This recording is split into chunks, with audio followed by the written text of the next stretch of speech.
STMK Radio 100.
Stop the madness. Keep it 100.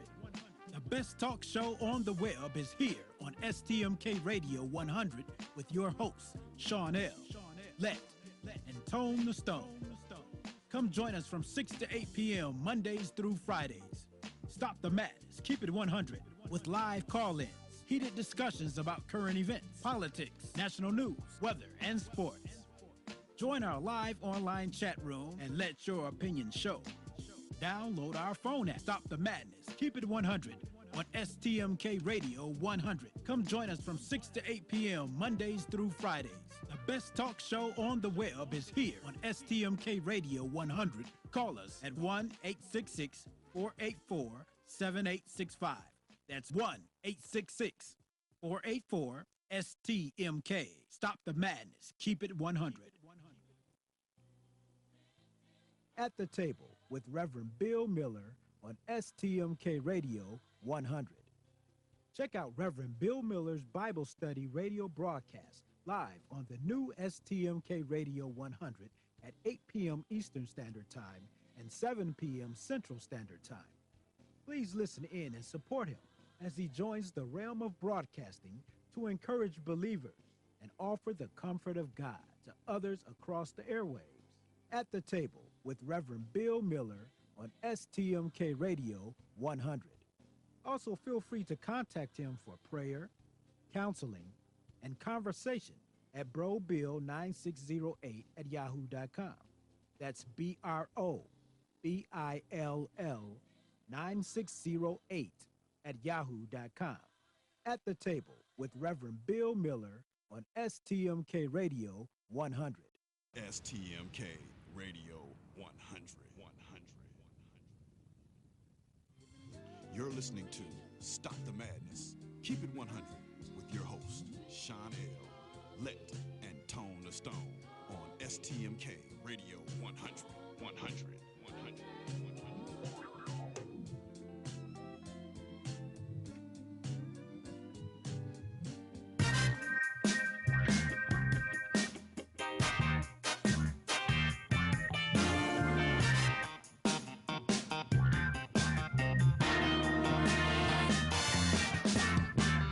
Yes, this is a PSA, a public street announcement. You are now listening to a Kickback production. Light up your L's, lean back, and listen.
You can kind of see what's going on right now with the dump.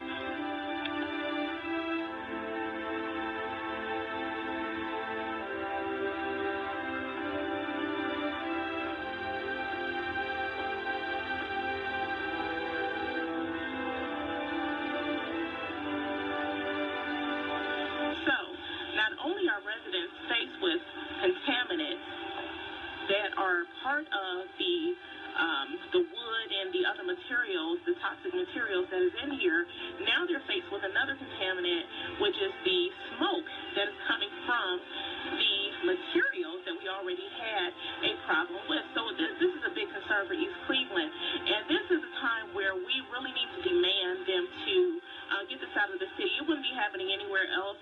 It's East Cleveland, so they think that, we really don't care about what's going on out here, but we do. So I'm encouraging everyone to, voice your opinion. Call into the city of East Cleveland. Call into the Cuyahoga County Health Department.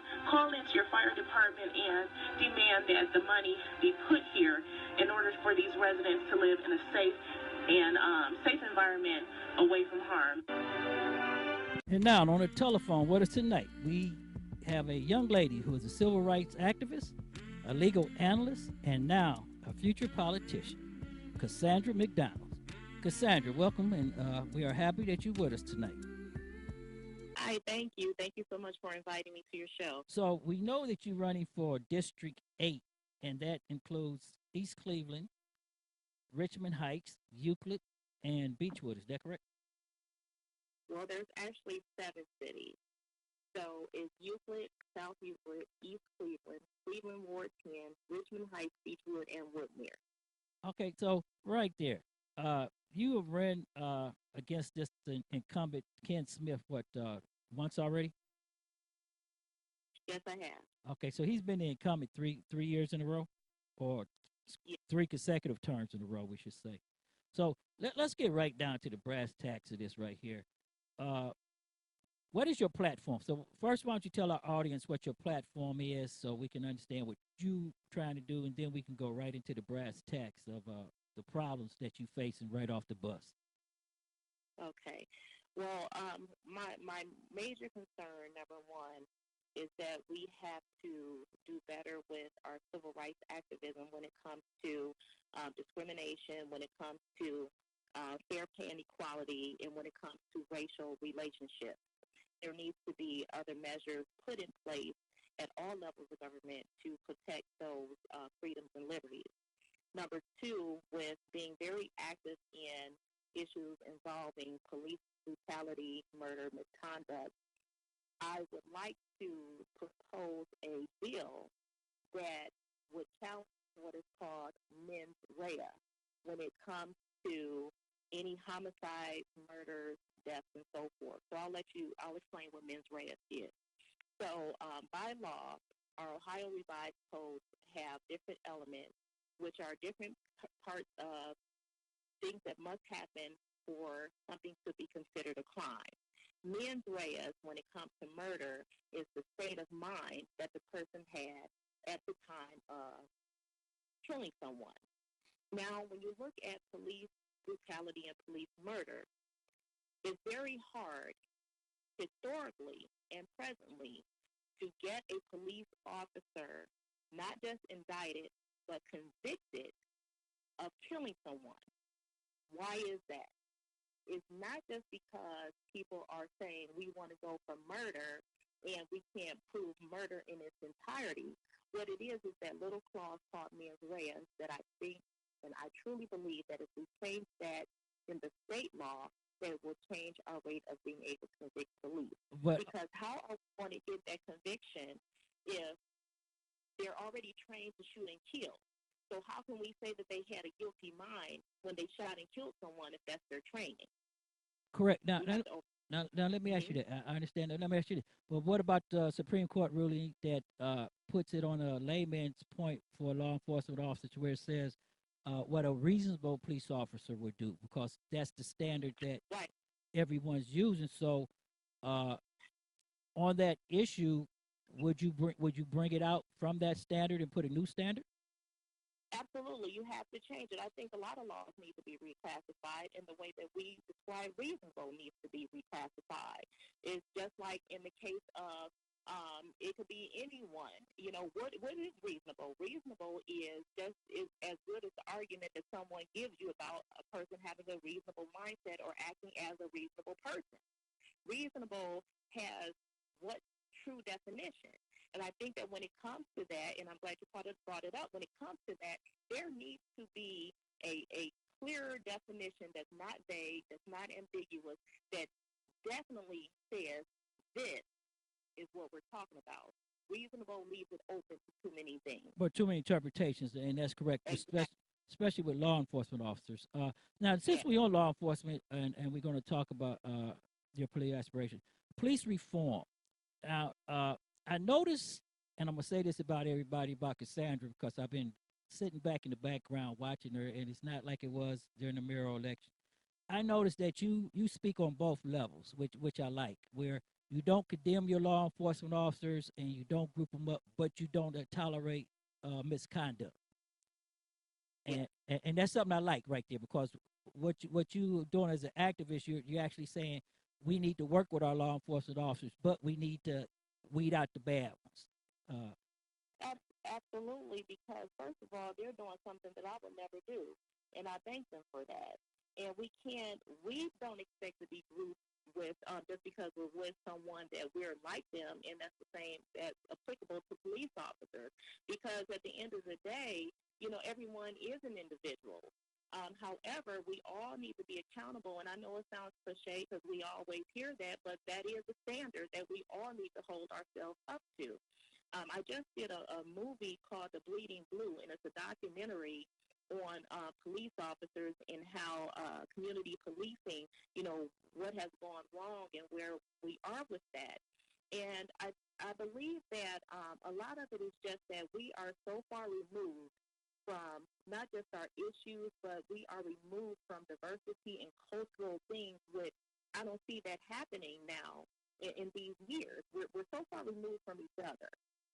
And that's correct. And I want to go back and right there because that's exactly where I want to go for the community. Because 92% of our problems starts with our community failure to get involved or to go out and vote or to get educated. So as coming into if you get elected, and these are the questions I want to get right into because you hit it right there on the head. Uh, our school system and education system after 45 is going to be really, really, it's in bad shape now, but it's going to be in tatters another 3 years from now. What is your program to try to bring that back or try to salvage it and bring it back up right? Number one, and again, I just had this conversation earlier where we're looking at who's going to do what and where does the problem lie. And the problem lies with all of us. It's not a problem with the triangular side. It's not a problem with a square or rectangle. This is a circular problem, meaning everyone is involved. So the parents have been disconnected from the teachers disconnected from the parents, the children disconnected from the parents and the teachers, and so forth, pretty much disconnected from what society calls a productive citizen. So we have to get that back together, number one. Number two is that we have to stop teaching children to the test so they can pass the test without really teaching them what it is that they're testing for, because it only sets them up for failure. You're just kind of giving them what it is just to make it through, but you're not really giving them life skills and things that they need. I also feel that besides the curriculum, we need to start back teaching social skills. I think we need to have truancy officers back knocking at the doors, and that could be another division of the police department that we can put together to make that happen. Prime example, going back to the murders. Okay, this student isn't there. Why aren't they there? Send somebody out. We Right. need to also make it a state law and not just leave it up to the municipal government to say, well, the school boards, I should say, to say when a person should call in if their child is missing. That should be something that the state directs. You don't leave it up to the schools. Now, Senator Sandra Williams did part of that, but I want to take it a step further because what I see is that we react to a situation instead of being proactive. When you have that pen to the paper, you need to sit down and say, okay, we solved that. But just in case this happens, let me just put this law in there. Just in case this happens, let me go a step further.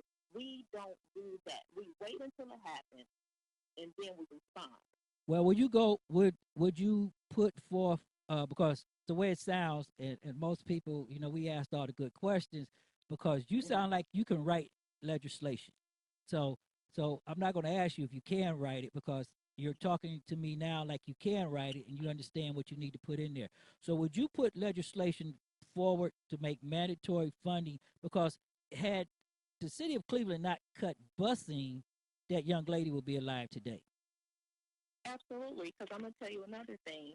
Um, there is a Medicaid IEP, and a lot of people know IEPs. They're individual educational plans for students who have, disability or something like that. However, there's another part of the IEP that can possibly be paid through Medicaid for transportation for your children to get back and forth to school. We're not addressing or trying to figure out ways how we can tap into those funding to make sure that our students have transportation. That's a big issue. They're walking miles. They're getting up at 5:30 in the morning. 7, 8, 9, 10-year-old kids walking down the street, parents trying to go to school. It's dark outside. Why aren't we looking at these Medicaid dollars that's through these IEP programs to find busing for our children? We can do that. We just haven't tried to do that. And if it doesn't work the first time, you try it again. Now the second, Um, well, not to cut you mhm. off, but the second thing I want to bring in while you talking about that, is alternative schools where we can take troubled kids and put them in where they can get the training and needs that they need without holding up the kids that is already going to speed. Like remember they used to have a supplementary center and all that things in the city of Cleveland. Yes. And you know what else? Another educational resource, because, they have all these charter schools going up, but Montessori schools were good schools as well, in my opinion, because you had students in there at various learning levels, but they were free to explore education based on their understanding. So if you had a 6-year-old that performed at an eighth grade, like not eighth grade, but an 8-year-old level, they let them go ahead and do that educational curriculum. And on the flip side of that, if you had an 8-year-old that could only perform at a 6-year-old level, they were able to do that curriculum, but it did not jeopardize their success rate. And that's something I think that we need to look at again. I'm very concerned with charter schools because charter schools, some people say, well, they give my child an opportunity, to have this education. But we've seen what has happened with charter schools, not saying you can't turn around, but I want people to understand that this jeopardizes our public education school system. Well, it takes funding away. Exactly. And if a student wants to come back to that school, that money doesn't follow them back to that public school. It stays with the charter school. Also, would you put legislation up for the state of Ohio because there's going to be a bunch of charter schools, but charter schools are not responsible to the state or to the parent. They're probably so. It's not like we can go to the mayor and tell the mayor this is what we want to do. We lose that control. So how would because charter school is going to be a part of this until we get a new federal government and get education back where it's supposed to be at. So how would you put legislation forward through the committee to bring that in to where you as a legislator, at least you will have control if the parents don't have control? Well, number one, because as it is now, because again, that goes back to trying to, I believe, take away public schools and making everything private, and I just don't agree with that. And I think that number one, raise the standards, and if they don't perform to those standards, I don't believe we give them 5,000 chances to get it right. We need to close it down. Number two, we need to make sure, like you said, that the state has better control over that. And it's simply writing legislation and getting people to co-sponsor the bill with you and bring this forth at your, in your hearings and your meetings to make sure that these messages get across. The problem is, and I'm just being totally honest, is that you can have all the platforms in the world, but your working relationships, once you get there to that state house, is going to make the difference because we're outnumbered as a Democrat and the Republicans, on the other side, we're outnumbered. And it takes a certain amount of votes to get a bill passed to the next level, which will be the Senate, and then from the Senate to the governor's office. Now, this is where it's important to have working relationships on both sides of the fence. I can say that I was able to do that, and I am able to do that, which increases the chances of the bills that I propose to get passed. We can't be so stuck on only working with Democrats or only working with Republicans or only working with the Green Party, because at the end of the day, we're outnumbered. So we have to do what we need to do in order to get our bills passed. Well, let me ask you this question because I'm looking right here. You're talking about over about 100,006 people in that district that you want to run, that you're running for. Ken Smith, he's a Democrat, correct? He is a Democrat. So this time you're running against you and him running for the Democrat ticket, or is this primary going to get the person that's going to be in office because only two of you running? So whoever wins, that's it. Absolutely, whoever wins in May wins the seat. Written C, okay, because there's no Republican. Last time you ran as a Republican in 2016. Yes, I did. I've been a Democrat all my life. Well, we know. I'm coming to this. I'm coming to this because I know that people want to ask this question, so I'm just coming around. You ran on the Democrat platform when you ran as a Republican. Your platform didn't change. You just wanted to get into the race with the person you was running that for that seat. Is that the proper way to put that? Absolutely. I've always had a Democratic platform. And what I saw, and I think people are starting to realize it now, we always talk about infiltration. We always talk about they're infiltrating from the lowest institutional level to the highest. People are infiltrating, getting in, and forcing us out.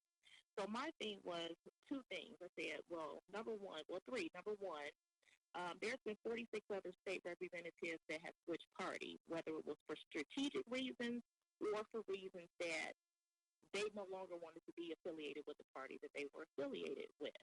And another thing for me was I'm new to, I wouldn't say new to politics, but this is my first time running. I know that I don't have enough behind me at the time, that's what I thought, to win this. So I have to get past the primary so people can know who I am. Okay. So I ran so that I can get to the general. But like you said, I've always had the Democratic platform. And as a matter of fact, on election night, I was at the Democratic Party.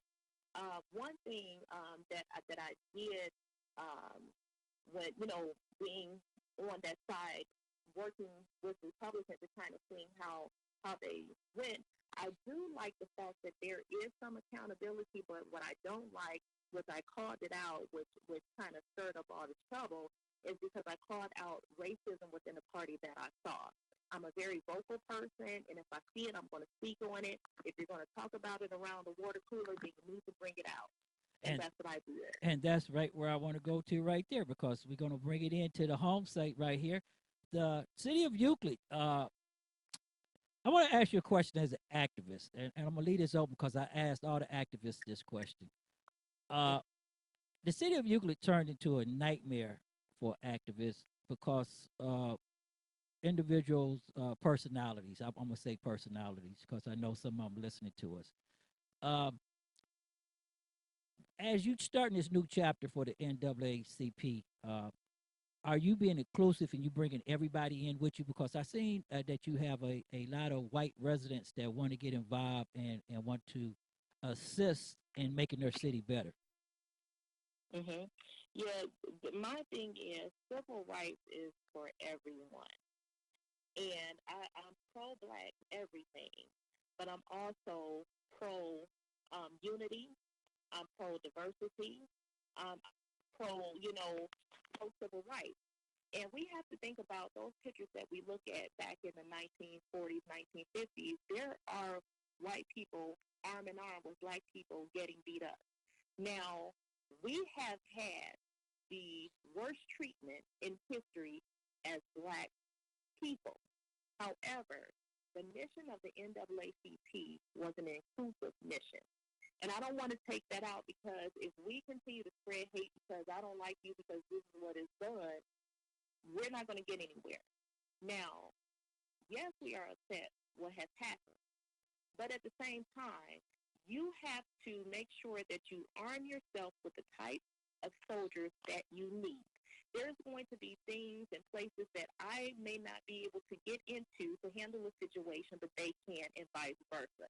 It will be unintelligent to cut your left arm off and only have the right one when you need both, if you understand what I'm saying. Yes, I do. So this is civil rights, and civil rights belongs to everyone. The ones who don't have the best interest at hand, those are the ones that we need to deal with. But yes, to answer your question, yes, we're going to be collective. And that's what the NAACP has always been, was a collective institution. As a matter of fact, the NAACP, whether people know it or not, was kind of formed by Jewish. We talk about W.E.B. Du Bois and, people like that. But if you really look at the history of the NAACP, it was not just Black individuals who started the NAACP. Now we're going to stay right there in Euclid Ave, the city of Euclid, because there has been some great changes in the city of Euclid. The young man, Damian Parker, made everything go viral. We talked to him once. You yourself been in there. There's been a lot of activists, and I don't want to name any because I'm interviewing you, but I don't want to name any going down because, everybody said, well, you didn't say me. But I want to say this. I asked Judge Uni Keenan the same thing, especially as a politician. togetherness means that everybody comes to sit at the table and everybody shares in the fruit. So, what is your goal? Because you're the activist now, and you know you're going to have to move your activist hat and come into the political arena. What is your plan to keep your activism together, but get everybody to see that everybody has to work as one instead of I'm doing my thing and I want the credit, and you do your thing and you get the credit, and then this person go gets their picture in the press. I think I've just always been like that. And it's nothing that I'm going to have to change or adapt to because I'm very comfortable with who I am and I speak my mind and it is what it is. The thing that separates, I think what separates it is that as an activist, you're expected to be a little bit more boisterous. You're expected to be a certain way that looks at you like a little tougher, so to speak. They look at a politician, which I like to call myself a public figure instead of a politician. But they look at a politician as you can only say so much because you know the world is watching you, so you have to watch what you say. It's not necessarily that I have to watch what I say, maybe how I say it. Right, how you say it. Because we want you to be, we not to cut you off, but a good politician, what everybody feels, realize about 45. We want you to speak the truth, but there's a way to speak the truth. Absolutely, absolutely. And even in my civil rights activism, I was able to bring together, sit with the mayor, sit with city council people, and they still talk to me today about, coming together and doing some things. One of the things that I'm working on right now is reviewing the charter, the city charter of Euclid, as well as the OACs, which is the Ohio Administrative Code, and seeing how we can change some of those because one case, and you're probably familiar with it, there was a young man who sat on the ground, and they gave him a ticket, right. And he was for the ticket. Right, we talked about that.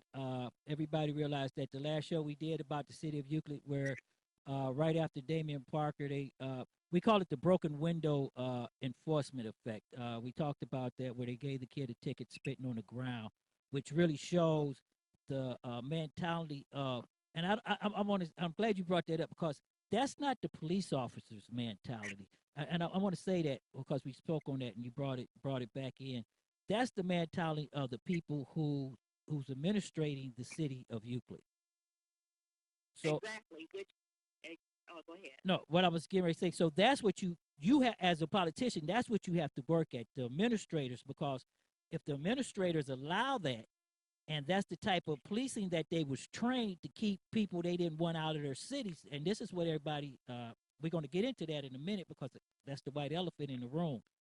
The Euclid Police Department is used to doing a broken window enforcement because they didn't want minorities in the city, and that's the way they kept minorities out of the cities. Right. So you have to change that mentality from the mayor, the chief, down. Right. So let me tell you what I did because that's exactly what it is. And I have tons of emails because I went back and forth with the law director. And I said, from the basis of what this code is, you're using it the wrong way. First of all, when you made that law, that was back in, I believe it was 1921 or something. It was very predated. Right. Okay? And I said, that wasn't for the purpose of fitting in the sense that you're looking at it. If you think about how cities were back then, if you think about the streets and you think about tobacco, that was to keep the cosmetics of the streets and the sanitation of the streets together because think about the diseases and so forth. Correct. Okay?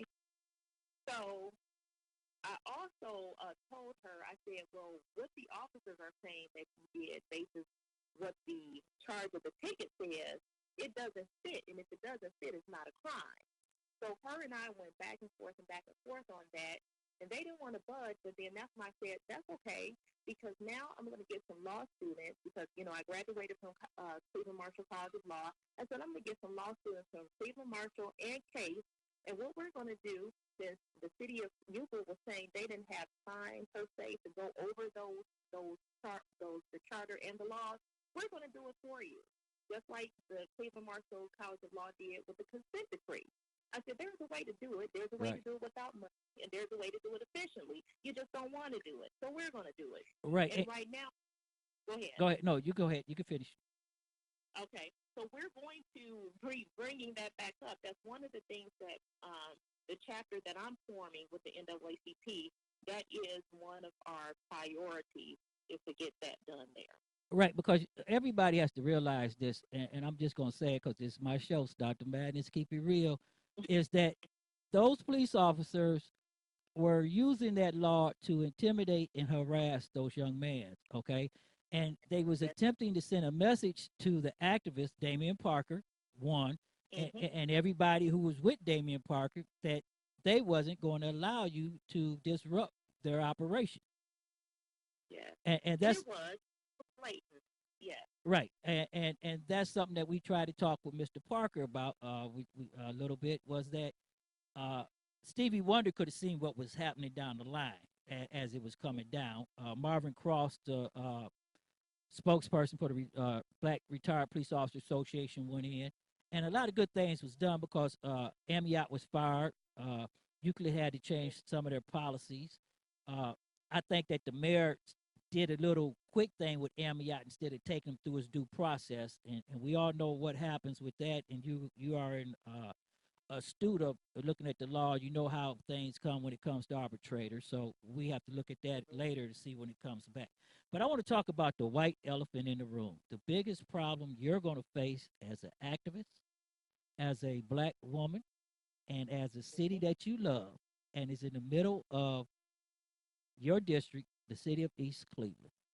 Now, Yes. you did a thing on the dump. Matter of fact, we put up some of your uh, video that you did on the dump. We're gonna play a little bit of that on your intro later. But when you look at East Cleveland, they're $2 million in the red from last year, and they got a $14 million budget. And we was on a bus with a bunch of investors. Nobody wants to come into East Cleveland with the present form of government. So, as a representative, and I'm talking about as one that can go sit down with the mayor and maybe have to tell the mayor this is the way it's going to go, because you're the one that's going to be, they're going to be asking to bring funds into the city. How is your plan for reconstruction for East Cleveland without gentrification of the residents? Okay. I'm glad you asked that. So there are several things, and as you stated, I've been very focused on East Cleveland for a while.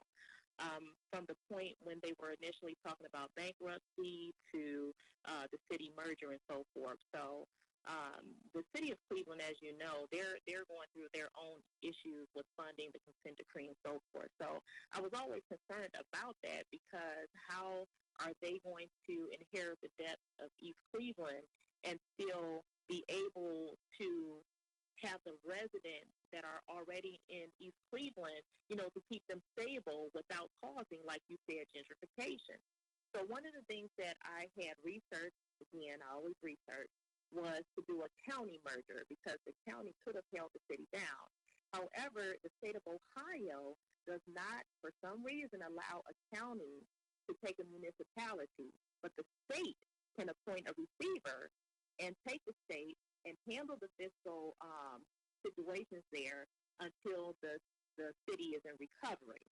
So that's one option that could be done. The problem is, where are we going to find a receiver?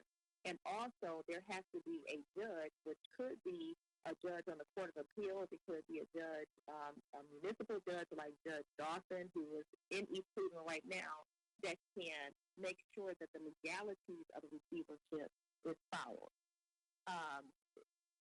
With the way that things are now, if the current administration does not comply, because it's not just about those few people that sit in City Hall. We're talking about a city of people, which are very, very important, and they have been overlooked for quite a long time. I was actually going to run for mayor of East Cleveland myself, and my thing was, if I had won, I would have cleaned out City Hall and started over.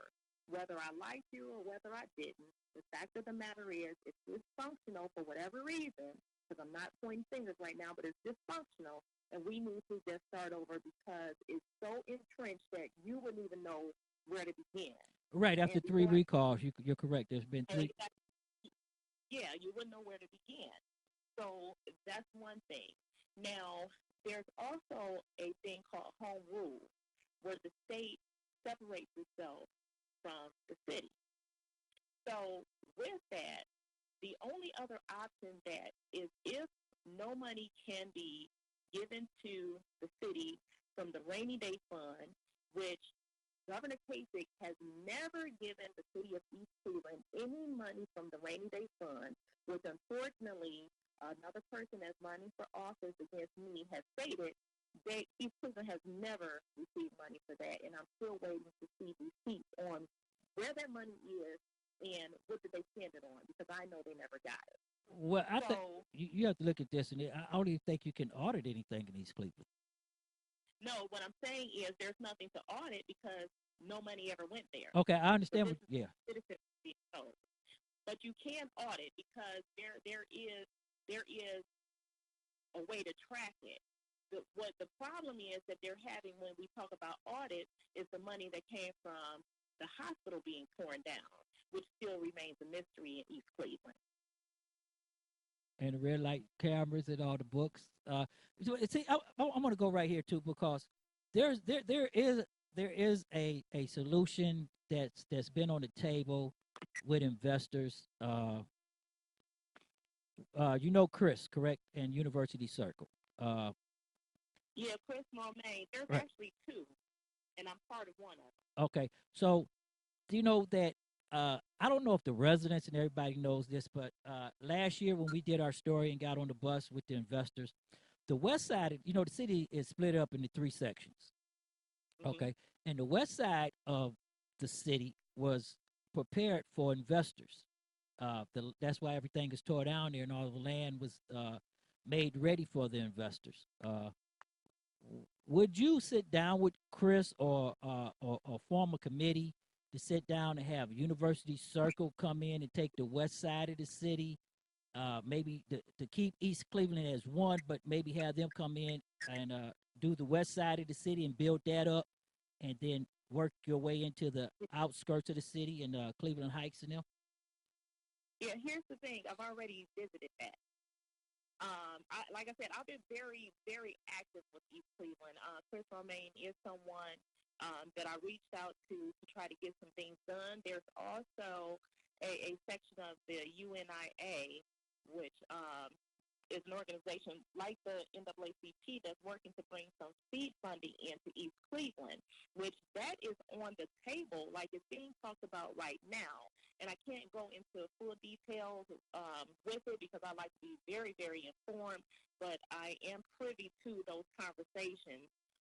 So that may be something that's happening. And right now the mayor is sitting down with some individuals. And as a matter of fact, the next meeting, I'll probably be there myself to talk about getting these millions of dollars into East Cleveland. I don't really like to talk about it because the residents, in my opinion, have been let down so much that I don't want to talk about something that's not 150% sure that it's going to come. The letdown has been tremendous. Now, the third question I'm going to ask you about East Cleveland, or maybe the fourth question I had lost track, is how are you going to get the residents involved, get them registered, and get them out to vote, and start making them take responsibilities for their own destiny? Mm-hmm. So East Cleveland, I'm glad you brought that up too. For one, especially right now in the primary is hard because we couldn't really get them out in the general and primary in most elections, and it's very sad. In most primary elections, people don't come out. But what people don't understand is that your primary elections is what's setting it up for the general for your candidate to win. So you have to vote in the primary to make sure that your candidate makes it to the general or either wins that primary. One thing is that when you look at transportation in East Cleveland, when you look at education, voter education in East Cleveland, in a lot of different areas, it's very limited. It's not there. So we have to meet people where they are, and we're not doing that. We expect everybody to have access to Facebook or social media or something that says you can put it up there and everybody sees it. East Cleveland is a city where you have to boot to the ground, knock on the doors, leave the flyers. Also, I think a good thing to do is if you want them to come to the polls, if whether you're a candidate or somebody that's politically active and you want people to come out, schedule bus trips to the voting polls. If you live on this section of East Cleveland, meet at this store, we'll take you to the polls. Something of that nature, because they're not getting out, and we have to engage with them, talk to them, because a lot of times we think we know what the residents really want. No, that's your idea. We need to find out. They live there. What can I do? What is it that, we think it's this. Are we on target? Is this what you really want? Or what's your frustration? How can we help the city? How can we help you help yourself? Because that's another thing. We have to get out of, well, I'm not going to do anything because they're not doing anything for me. We have to get out of that. Well, Cassandra, you've been with us a very long time, and I don't mean to cut you off, but I have one more question because I want everybody to know about this. The East Cleveland dump. Now, that was a big issue, a big fight. I want everybody to know Eric Jonathan Brewer. Everybody talks about Eric, but Eric is a good communicator, and he got the ball rolling, and everybody stepped in and got the dump cleaned up. What are you going to do as the representative? Because we know the city is not going to do anything. So we're going to have to lead the city. So I want everybody to know I'm going to the state level, and I'm going to talk to the state rep, which Cassandra is going to be. What are you going to do to make sure that that doesn't happen again? Okay, well, I'm sure you know my history on the dump.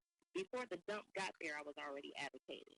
Before it even got there, I said it was a bad idea. I did one of the first news reports, I think it was Channel 19, on that dump.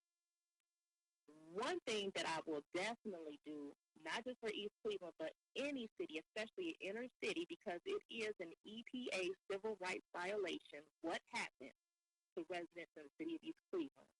There will be legislation that says specifically, if it's this population of people, if it's in this area, if it's these schools, if it's such and such, there will be no dump nowhere allowed in those cities. For the life of me, I can't even understand why it was put there in the first place, especially when there were no royalties. Even if they wanted to say this is bringing in income, what residents do you have working there that's getting money? What's the royalties from it? There never was any. So this is to me, and I'm just going to be honest, to me, getting it cleaned up was a huge political move. Am I glad that it's being cleaned up? Yes, I am. But how all of a sudden, right before the election, you have the money when we've been fighting for this for the last 2 years plus to get this out of here. But here we are, election time, and now you have it out of there. I have a huge problem with that. And go ahead. Go ahead. No, you go ahead. Okay, I went to the State House, and I went to see the current state representative that I am running against to ask, what are you going to do?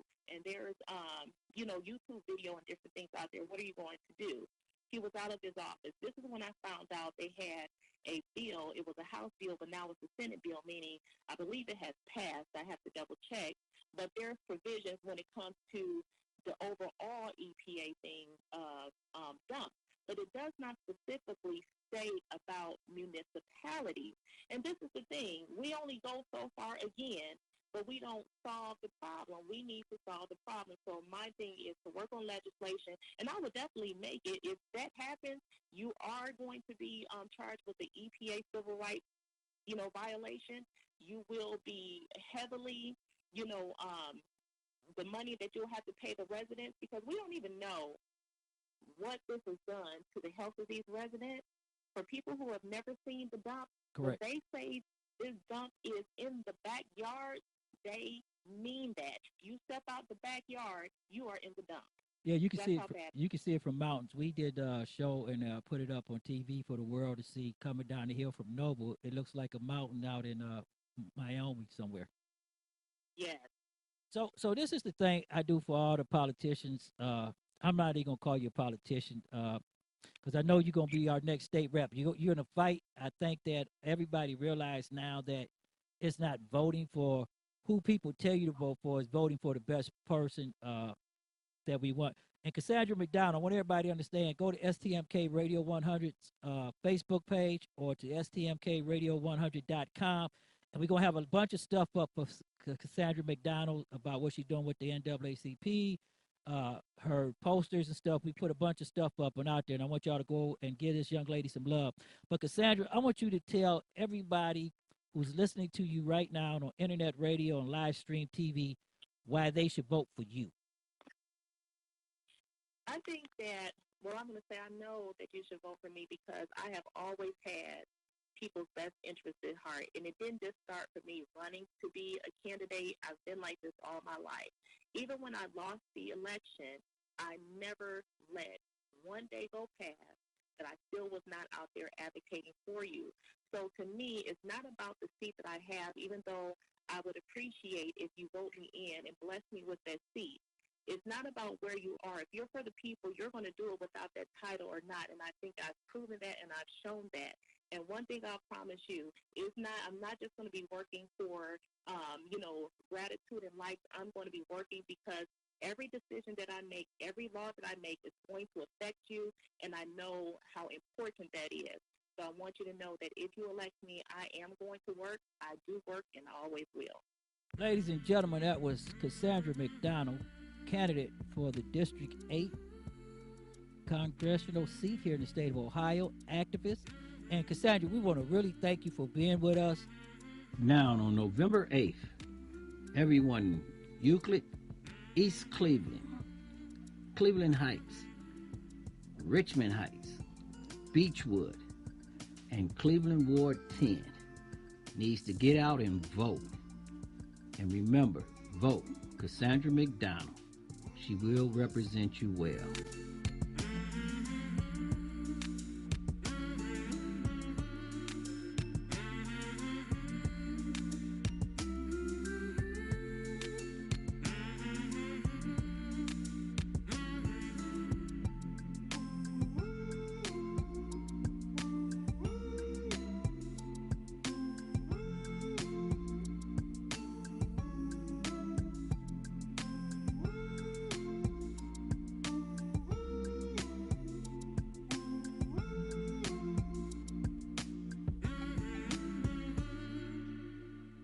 And that was Cassandra McDonald on the phone with us tonight on Stop the Madness, Keep It 100. And we really appreciate Cassandra joining us.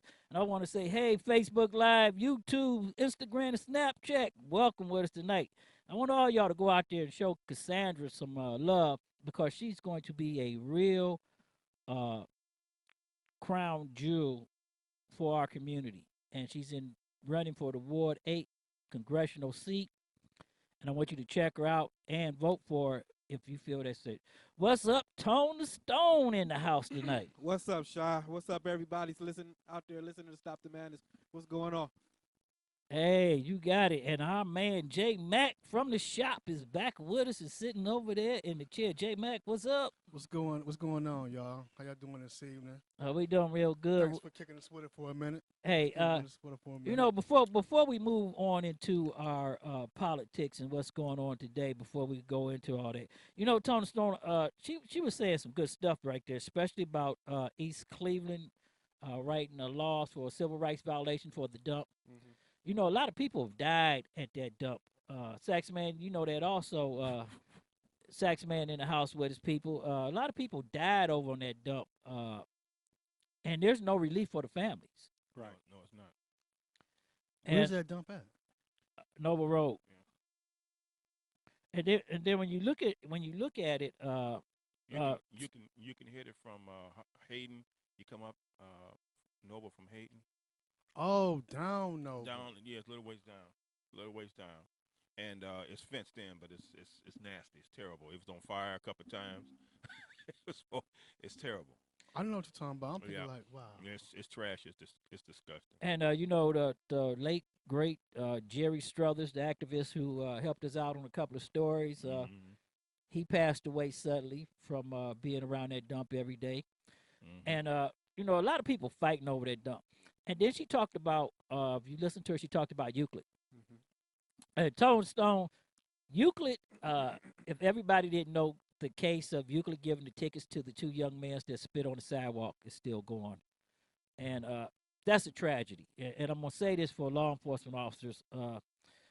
You don't have to carry a big stick and hit somebody with it. That law was wrote on the book back in the 1919s, 1920s, and it was wrote for sanitary reasons, because people was chewing tobaccos and stuff.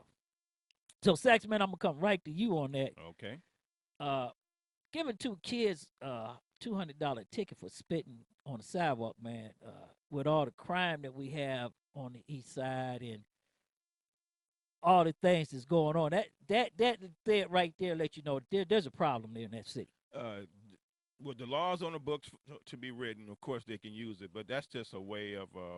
Well, they got the laws on the books. You can't let a horse drink from the water trough. Right, Okay, but right. come on now. It depends on how you want to enforce it. Now, I wouldn't have never done that, but you have police officers out here that use different laws for their own personal reasons. That's their, if it was, I'm gonna say this: if it been two white young boys, it probably wouldn't have happened. Well, I want to say this too, because it wouldn't have happened. At that time, Tony, we was trying to get Damian Parker to come on our show. And Damian's my friend on Facebook and stuff, but he won't show us no love. But we was trying to get Damian to come on the show because remember we did 3 shows on Euclid, okay? And remember, Saxman, we talked about this where Damian and the police department was headed for a full frontal crash. He know you're gonna ask the questions that's gonna put him out there to his, how can I say it? You're gonna ask the questions that's gonna show his mental stability. Well, I don't think That's Damian. the way I see it. I don't think Damian has a mental problem, but the issue was there was a confrontation that was coming with the police department between him and the police department. We seen that coming. We knew that the police department had some very strong issues because Damian did come on certain social media outlets and say that they was foul on him. And we reached out to Damian, the Black Shield, and some other officers did, and we tried to get him to come over to talk with us because we seen what was happening. Remember, we even talked about him approaching police officers.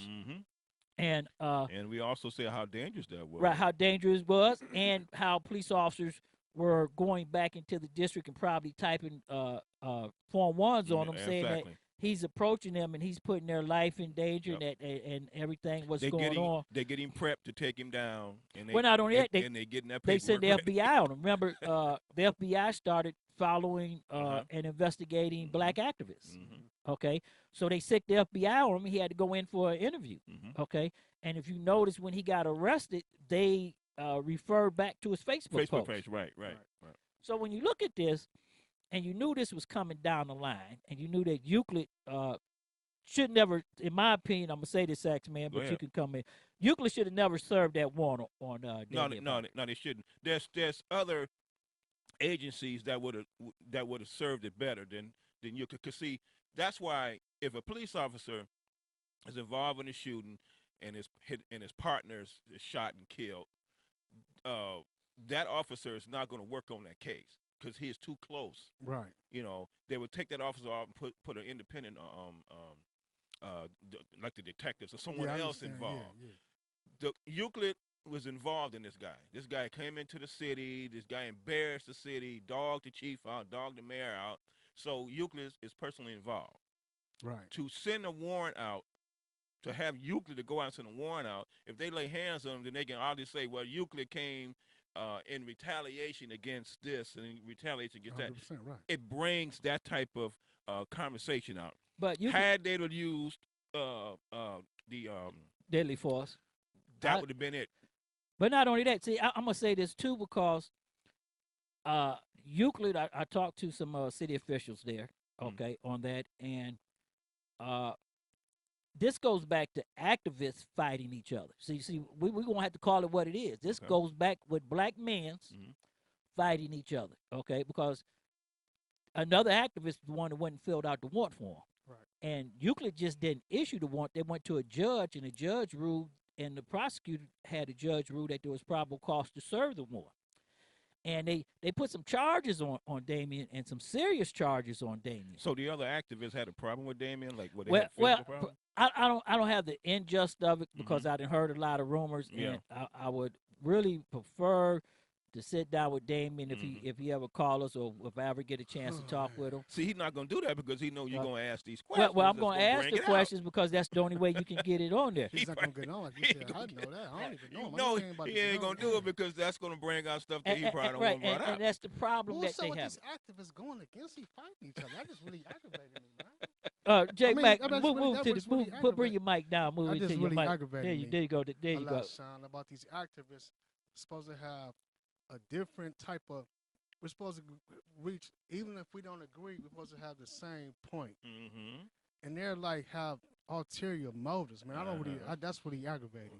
Well, I'm gonna say this. Wait, Tone, quiet over there. What's But you know what? I haven't went back over to Tone because, you know, Tone, our millennial right there, I know he got some strong feelings in his heart. I know he's sitting there just waiting to explode. But I want to bring Tone in on something else, Tone. Okay, But before we go to our break, Tone, your boy Saxman, Sacramento, I know you ain't, you might not have read this yet, but Sacramento shot a young millennial with an iPhone 8, just like this, people, the iPhone 8, 20 times.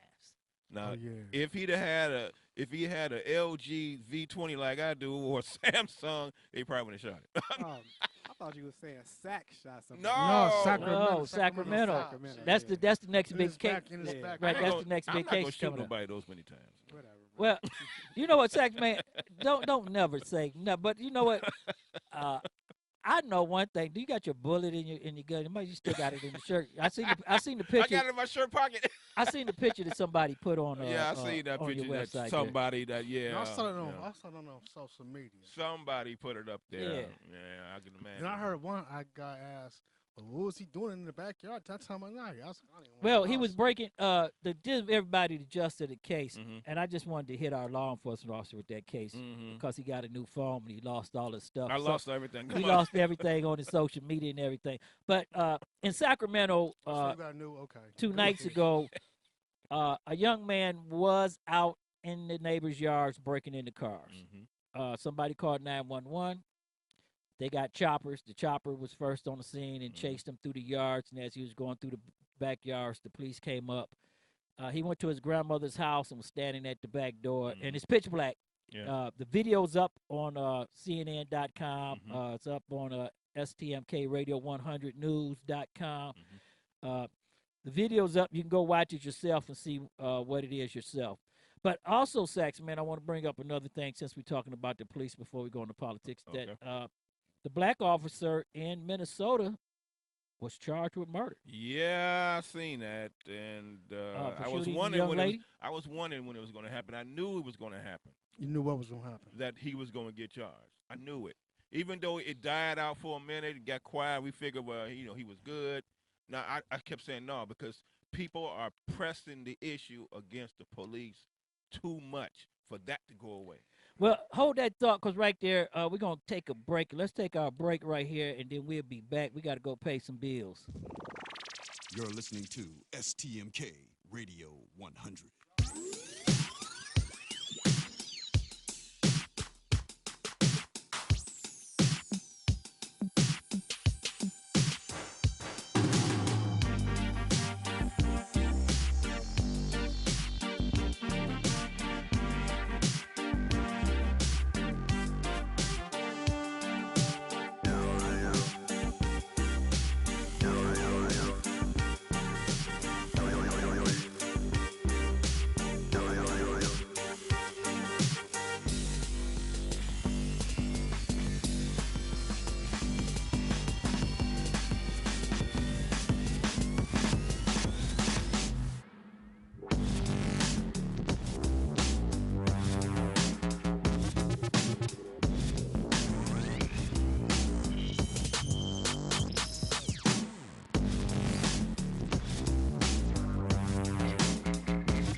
You're listening to STMK Radio 100. Stop the madness. Tell you something, we gotta stop the violence, we gotta vote. Stop the violence and vote. Drop. It's perfect. Hi, I'm Kurt Hosenbeck, and I use Wix.com to create websites for my business, my passion projects, or in this case, both. Here, check out my 8 prize-winning Basset Hounds I call family. With Wix Pro Gallery, my images keep their high quality online and make these good-looking dogs look their absolute best. Not like any of these handsome fellas need my help. These photos display at such stunningly high resolution. Just look at them. Bonkers for Basset Hounds. Just their ears. The Hounds of the Bassetville. Halloween doggy costume time. Christmas with the Hounds. Old photos I forgot I had. Taxidermied friends. And drawings of the dogs. Basset Hounds. The world's most sophisticated animal. Create your own stunning website with Wix.com. And now back to John with the weather. Yes, Andy. Tonight, a big storm.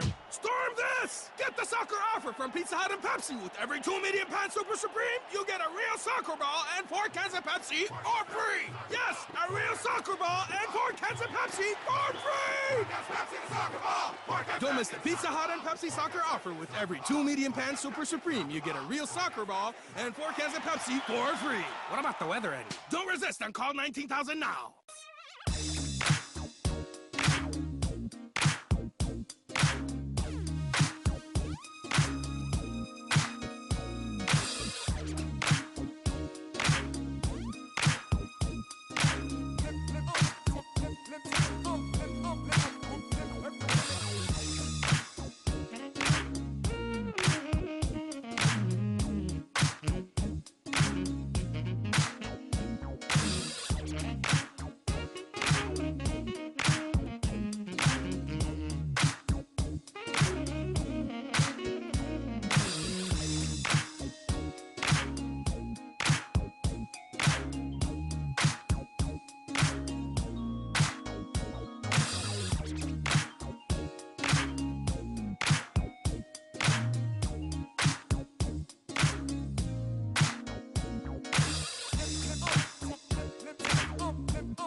You've been tuned in to Stop the Madness, keeping it 100 on STMK Radio 100. And now back to your host one more time, Shawn L, Let, and Tone the Stone.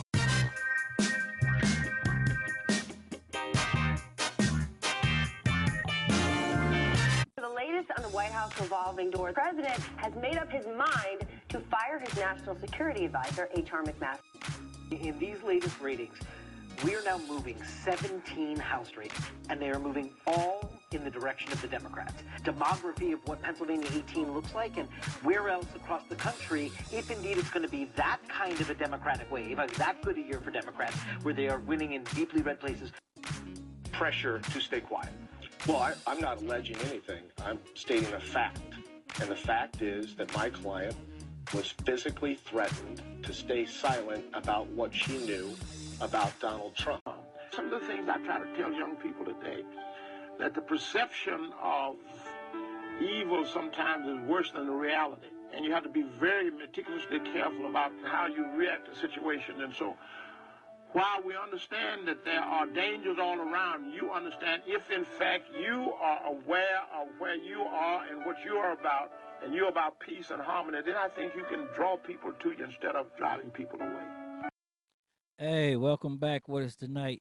You know, before we go into our politics and stuff tonight, you know, I want to go back right here. You know, Tony Stone, I really want to go around the table because, you know, Cassandra McDonald and everybody in the chat room, she did a great interview with us, and the chat room is really going on. And D Knows is on vacation, so we won't have her. So, Tony Stone, tell me, where do you see East Cleveland right now? I think that somebody, obviously not the city of East Cleveland, because they can't afford nothing, whether it's the state or wherever it comes from, they need to give all the citizens of East Cleveland reparations, Oh, my goodness. money to move them out of there, and they need to level the place and start all over again. Well, wait a minute. Wait a minute, Tone. Okay, you know, I'm J Mac, go ahead. You take J Mac. You go ahead, J Mac. Go ahead, J Mac. I'm gonna throw it over in your court right now, J Mac. No, East Cleveland has some nice homes, some very nice homes. I was rolling through East Cleveland the other day. There's some very nice homes. There's some very nice homes in East Cleveland, especially up the hill. It's down the hill on Euclid and Hayden. But the problem is they as you know, they have a $2 million in the red as the first of the year. Okay, they got a $14 million budget. So if they're $2 million in the hole, and right now they got a $14 million budget, you're talking about maybe $7-8 million in the hole. They don't have no lights on in the city. Yeah, they can't provide the proper city services. I asked Cassandra a question about University Circle coming in and taking the west side of the city and make that valuable. Then you can work on the other sides, and maybe, Tone, like you said, give some reparation without regentrification of the residents. But as it is now, and I'm going to say this, but I'm going to go to Saxman afterwards. But wait a minute, Sax. I'm going to say this. If we as a people do not make a plan for East Cleveland, there will be regentrification of all those residents, and they're leaving the county. There's nowhere for the county for them to come into to go because they're already tearing everything down and moving everybody out. So now you're talking about moving them out of the county into a rural area that's not prepared for them. So that means they will go into shanty shacks and stuff like that. But Saxman, what you think so? Come on. I don't think you think so. They move them out the county. I mean, there's plenty of abandoned houses around the city of Cleveland that can be fixed up. It's not going. Wait a minute. You know, we, I mean, they don't. We they talking don't have to to pipe, move them all out the county, but Tone, we talking to pipe dream now, okay? But because the city well, ain't gonna spend that money. East on Cleveland, it. They're not gonna do it. everything's a pipe dream with East Cleveland because it's on a gradual and steady decline. No, it ain't on no gradual state. It's on a slippery slope. And well, it's on a steady fast. decline, however you want to say it. So something got to be done. It's plunging to its death, player. But let me say this. I think it already wait, died. Wait a minute, right. But let me say this. Festering. If the city won't spend $10,000 to rehab houses for the homeless, right? You know they're not going to spend $10,000 to rehab a house for someone in the city, for East Cleveland resident. Right, now, I mean, I understand what you're saying, Tone, and that is a valuable option to look you at for that effort. Yes, I do. But they paying to live in East Cleveland right now, ain't they? Even though it's obviously for nothing. Well. So why not bring that tax money? Why not bring that revenue into the city of Cleveland? But who's paying? The taxpayers. Section 8 has to be. If you look at all, but everybody in East Cleveland not Section 8. I'm saying we're talking about the city. I is say this, 50-50. I say it's 50-50. well, 17,000 residents and at least 55-57% living 50, below poverty level. Yep. But you have to look at this also. Cleveland has its own problems. Okay, and the county by state law cannot take over a municipality. Okay, so that's not even an option. The only option is to let it go unincorporated, go under, and the state put a receiver on there. But they already got somebody watching it. They try to annex it, maybe. But hey, we got Florida in the house in Savannah. Thank you for joining us on Stop the Madness and everything. And Saxman, I really want to know how's the police officers, because there's got to be a no. You know what? I wish I had an East Cleveland police officer in the chat room, because at night, I know they're not going in certain parts of that city at night because there's no lights and nothing there. I can call my dude to have him get on the No, phone. we ain't gonna put him on the front street Put like him on that. the street. I want you to. No, for real. But I want you to answer that question. And it can't be. I mean, From what I know, I can say they go to every part of that city, but they don't stop. They just go their road. They handle each zone they supposed to, and they just keep it pushing. Because you know, back down there by those. They only respond by call. They only respond by call. Right, but you know, down there where all those apartment buildings. I went down. Wait a minute. We went on a bus. Saxman. Matter of fact, you was supposed to be with us, and Jerry was with us, and I remember getting on this bus with the investors last year in February, and Doug and everybody, and we went into East Cleveland, went down, I think that was Page, Wymore. Okay, Wymore, back over where those apartment buildings are at. Back the whole on down street there. is abandoned. Not only is the whole street abandoned, but there's apartments there that are empty and abandoned, and there's no lights. It's like walking off into the dark hole. I've been in those apartments at night. You been in there at night? Yeah, just on some with a guy who What grew was up you on in there Page when doing, it was, Tom? huh? What were you in the apartments doing, Tom? They abandoned, no lights. What's going on? My brother was having, what do they call it? He was reminiscing on his childhood. He wanted to go in there and see and reminisce about what it used to be. So y'all put y'all life on the line and went Yeah, up in just it? go up We in wasn't there. worried about none of them. But see, that's what I like, the young millennial from the hood. You know, he But- from the hood. He but- probably had an AR-15. The true fact of the matter is that street in particular, or areas like that, they could become like a real life representation of. Remember that The Wire, when they sanctioned that certain neighborhood, right? And it was like legal. It was like everything goes on, right? You know, that was supposed to be a way for them to try to remedy, you know, the crime in other areas. I remember that. That could basically be. That's what that East Cleveland could effectively be at this point, in parts like that at least. Well, East Cleveland is a no-go zone. I'm going to say that. I don't even go in the city at night. First of all, the streets are bad, and I got $2,500 rims on my truck. You tear your car up just going 10 feet. It looked like the Thriller video. Right. I'm like Taylor the Noble, like why you the Thriller video? I looked at a fire truck that Euclid, East Cleveland had that couldn't even hold water. I go down the streets there in East Cleveland with some of the residents, and I'm going to applaud the people that can't leave because it's horrible, the conditions they're living in, where the whole street is abandoned and you got 20 vacant houses there in one house. I mean, I feel sad. I told you about sorry the for list that I have homeowners. gotten from East Cleveland. There's the list. It's about as thick as a phone book of empty properties that they letting go in East Cleveland. The size of a phone book. Well, they have to let it go. Entire streets are empty because nobody want to go in there. Yeah. But and like Tone said, and we've been arguing this point before about these abandoned houses. It costs $10,000 for the city or the state to tear down a house.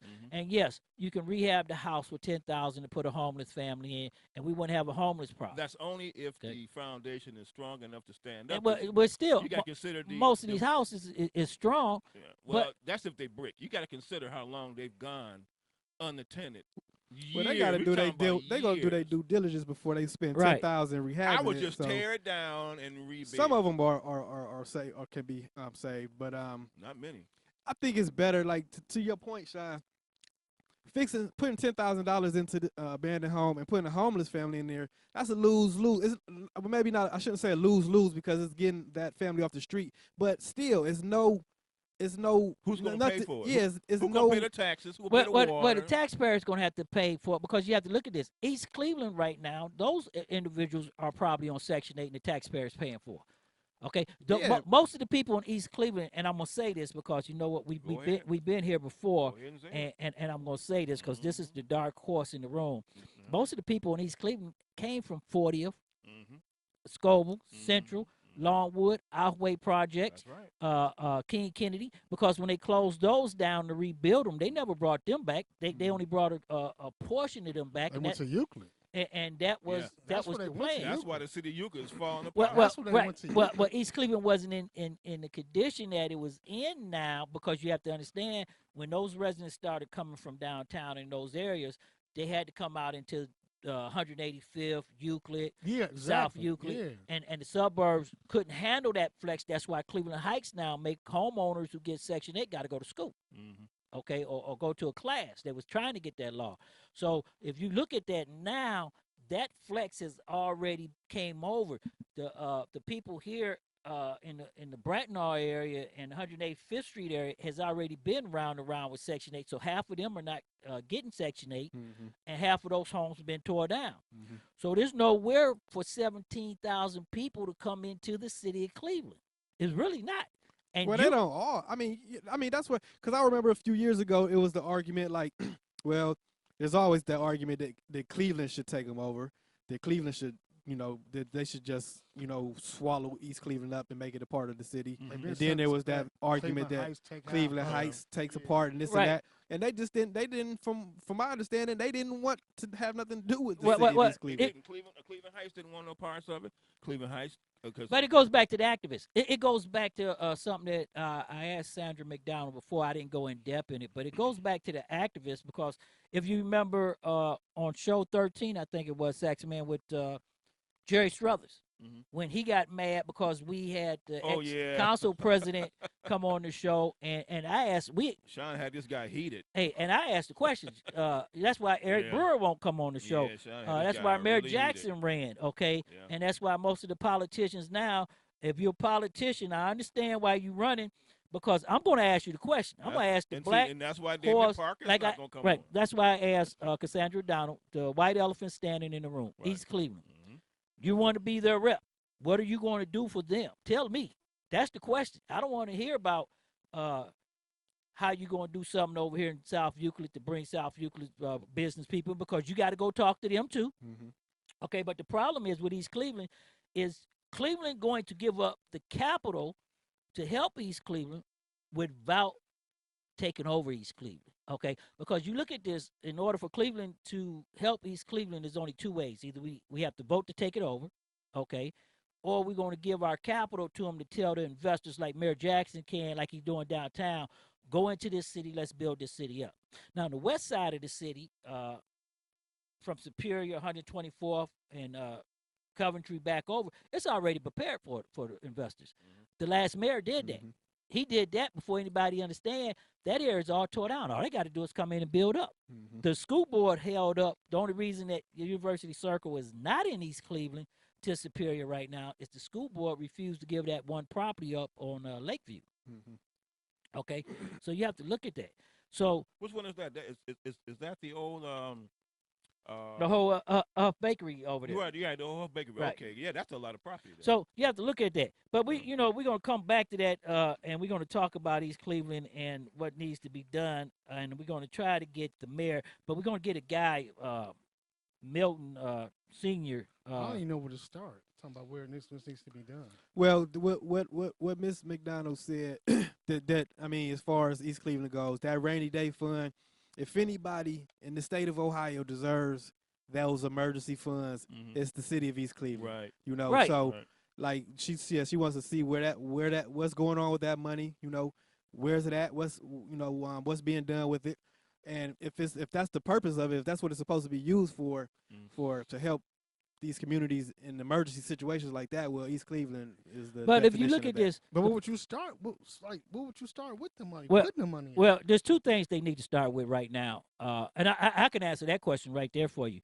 The three things that they have to start at: one is public safety, so that means they got to rebuild the fire department. Then they have to rebuild the police department. Then they have to rebuild the roads, the structure and stuff.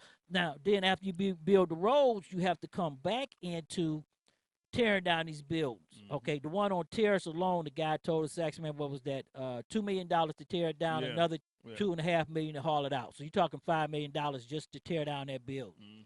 Whose building is this? Wow. The one across from Heron Road Hospital, or Old Heron Road Hospital. Yeah. Okay. Right. I was just over there. Yeah. Right. Now, if you look at East Cleveland has all those high rises. Right. Okay. Now, All up and down Terrace. if you go east of Terrace Road. right? Yeah. Goodness. But if you go east of Terrace, there's a lot of people who makes money and who have a lively income. It's the people below that, okay, that you have to worry about. And then a lot of them are elderly that you have to help because their houses are in financial difficulty now for taxes and needed repair. So, I mean, there's a lot of areas that you can come in and rehab and redo. But the first thing, what I would do, and I asked Cassandra about that, is getting with University Circle and Chris Romaine and them and getting the west side of the city built up with businesses and homes. Past Lakeview, going towards Superior? all the way from 125th up to Superior, and okay. everything west of Coventry. Gotcha. Okay, because if you get homeowners in there, built some $200,000-$300,000 homes, East Cleveland Police Department is not ready, so do like we did with Cleveland, and let University Circle take over and give the services to the residents. And East Cleveland come in with the system and everything, but the city still has control of East Cleveland, but the corporation is running it. Okay, Cleveland does the same thing with the universities and everything down in University Circle. University Circle is not a city. Okay, so let's split the city up, give the city that. Okay, then on the upper hill, okay, let's get Cleveland Heights, South Euclid, and Cleveland to come in and take over certain portions of the upper hill. They want it though. That's the thing. Well, yeah, that's where the money's at. So that's not hard. And they don't even necessarily have to assume responsibility but for just it. Come in and, but like all of these cities together, Cleveland, South Euclid, Cleveland Heights, and the neighborhood of University Circle, like all these different entities together have enough resources where they can spread it out a little bit and contribute some help to East Cleveland. And they just have to get the right people in there that's accountable. You know, East Cleveland had poor representation for a very long time. Right.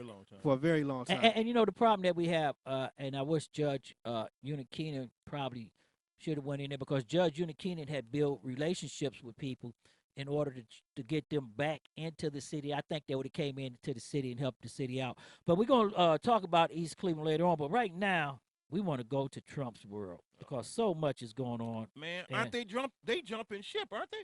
Like rats. The biggest thing right now is that Trump has put us in a trade war. Okay. And the Dow has plunged over 700 points. Man.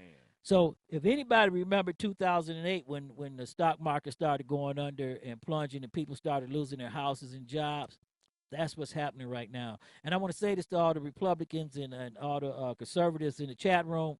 I love to have you with me and everything, and I know that you're here and you're going to speak for this, but let me say this.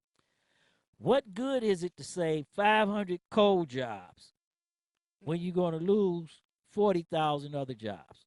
Towards R Us, 33,000 people getting ready to get laid off. Can you believe that? Okay. Go back to Walmart. Walmart gave their employees $1,000 bonuses. Okay. But they closed 55 Sam clubs. Okay. 6,500 people lost their jobs. Okay. So you say 300 jobs, but you're losing over 40,000 jobs. That is not a plus on anything. No, it's not. And our government is really in a weird point because I want to say this. A global trade war, whether it's real or perceived, is what's weighing on the market right now. And China, who we owe millions of dollars to, who owes our card, we're talking about going to war with them. So guess what's getting ready to happen to our TVs, our blenders, every electronic device we use? You're getting ready to pay double because yourself. Do you think that China is going to have Trump put $50 or $25 tarps on their goods coming over here? Wait a minute. And they're just going to take that? No, they're going to take that $50 or whatever and pass it on to the price of the goods that we buy. See, the problem is with America, and this goes back to Ronald Reagan and the Republicans, because remember, Republicans was free traders before anybody else was. NAFTA and all that other stuff that they signed, we never got high tech, okay? We closed down our steel factories. We didn't change our factories over to be high tech. We closed them down. So what good is it for a steel company to put terps on steel from Canada, Mexico, and China or whatever? We can't make our own steel. And even if we did try to make our own steel, we don't have enough factories to manufacture to take to market. Okay? So what we going to do right there? Because the stock market, for the first time, this is not the biggest one, so I want to say this. It went down 724 points today. Yeah, that's I mean, if I remember correctly, a few months ago, it went down a whole lot more than that in one day. Well, right, it went down into that. It's not the biggest one, as I said. It's not the biggest one, but you have to look at this, Tone. Was that the Dow and Nasdaq? That's all of them, or just All of them down. The Dow went down. Hold on, let me pull up the numbers right here, because this is something really big that's happening right here. The Dow went down 2%. Well, I take that back. The S&P 500 went down 68.24, which is 2.552%. Then the Nasdaq went down 178. All of them went down. All of them in the red. Right. Facebook just lost what they say, $8 billion. Nah, their value dropped. First report said 37 billion. Then this morning I read a report that said nearly 50 billion. So I don't know if they were just rounding it up, or between 30. Because people leaving Facebook? Well, because of the scandal with the marketing company that the Trump campaign, the Trump organization used in their campaign, and how they what Facebook said was not necessarily a data breach, but they said they dropped the ball in as far as ensuring that this company didn't use the data they were getting in inappropriate ways. Which for me personally, I think what else? That's what these companies do. That's what politicians do when they campaign, and that's what marketing companies do with the data. They use it to influence people. But there's one problem with that, Tone, and this was going to take us right into what we're going to talk about in a minute. Okay, there's one problem with that, and I want you to hold that thought, because you know what the problem is that a foreign nation cannot interfere in our election, and you cannot get information to assist you there. That's the problem with Trump right now. We finding out not only did they have meetings with Russians, but they had the British giving them information that was taken off of Facebook. Okay, and that's a big problem. But with net neutral and all that stuff coming down the line, and everybody coming back on the thing, and I say this because you get the government you vote for, okay? And 47% of Americans didn't vote. But before we go there, I want to say this right here. I want to go right here for this, Tone, because Tone said that Black Monday was the biggest one-day percentage drop. It was 22.6%, and that was Black Monday's crash, October 19th, 1987. Oh, well, I was talking about within the last three to 5 months. It was okay. It was a day that it dropped. Now I'm gonna even go home on you even harder, because the second biggest Dow crash was 12.8%, and that was October 28th, 1929, the blue chip, and we all know what that was. That was the beginning of the Great Depression. Right. Right. And that's what made bankers jump off the Empire State Building. Right. So obviously, when you talk about the biggest drops, obviously the Great Depression, it seems reasonable that those numbers going to come from that era. But I'm saying, within the last 6 months, it probably was this year. Within the first quarter of this year, there was a day where it dropped significantly, and I can't really recall what it was for. Right. Myself, well, everybody better understand this, and I want to tell everybody this, and we're gonna go right into this, because this is what we're gonna finish the hour off here at the bottom of the hour. When you look at this, and you look at what's going on in Pennsylvania, Alabama, Trump. I keep telling everybody, Trump doesn't have a base. Okay. and I keep telling everybody that Trump is acting like a guilty person. If you're not guilty, you don't have anything to worry about. Do your job and let the special counsel go on and do what he's got to do. But there's a problem here. We're going to have as I told everybody on the morning show, the Chicago morning show, we're going to have a constitutional crisis, okay? Because Trump is hiding something, and I don't think it's whatever they want to call it, with the Russians and working with the Russians on a treason matter. It's more like Trump been laundering money through his corporations with the Russians and the oligarchs, and that Paul Manafort right now is facing 3 life sentences, okay? And he's looking for Trump to pardon him. And the problem that the special counsel and them have now, but that's why they took him to state court. The state court's going to have to come because Trump can't pull him out of state court and pardon him. And the problem that the special counsel had is that Trump has to in a position to pardon everybody right now, okay? And if he fires the special counsel, we are going to go into a constitutional crisis. I think we're already in a constitutional crisis. No, we're not there yet because you know what, Tom? I think we are. You know what, Tom? I'm going to say this to you and Saxman. The system is working the way it was designed. Okay? That's why we're in a constitutional crisis, because this was allowed to happen because of the way it was written. Right. Okay. But you have to look at this. No, this has nothing to do with what the forefathers did. You have to look at this. 47%. Yeah, it doesn't have nothing to do with what they did. It has something to do with it. It hasn't been updated since they did it. Even without updating it. Tell it again, Tom. Even without updating, you have to realize 23.5% of America's population put Trump in office. Okay, and the only reason Trump went in office that way was because of the way our election laws are set up. Okay, it wasn't by the popular vote. Okay, so you have to look at this.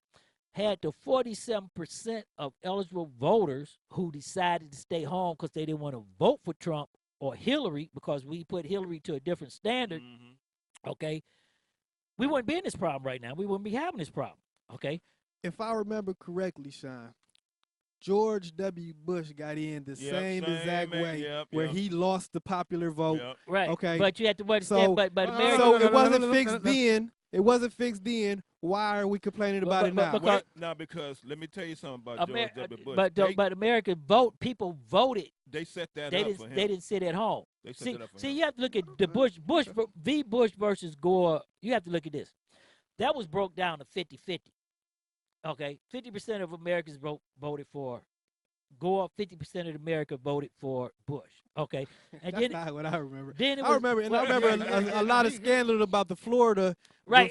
Votes in particular. But it came down to Florida. But that's not what's happening with Trump. Okay, that's not even in the issue with Trump. Okay. Well, you're saying it's because of the voters didn't vote, but he still won the popular vote, and he got in because he got more. But because that's the way our Constitution is. But what I'm saying, even if all the rest of the people would have came and voted, what difference would it have made? No, because he wouldn't have won that way. What I'm saying right here, Tone, he won Wisconsin, Michigan, and Pennsylvania by less than 23,000 votes.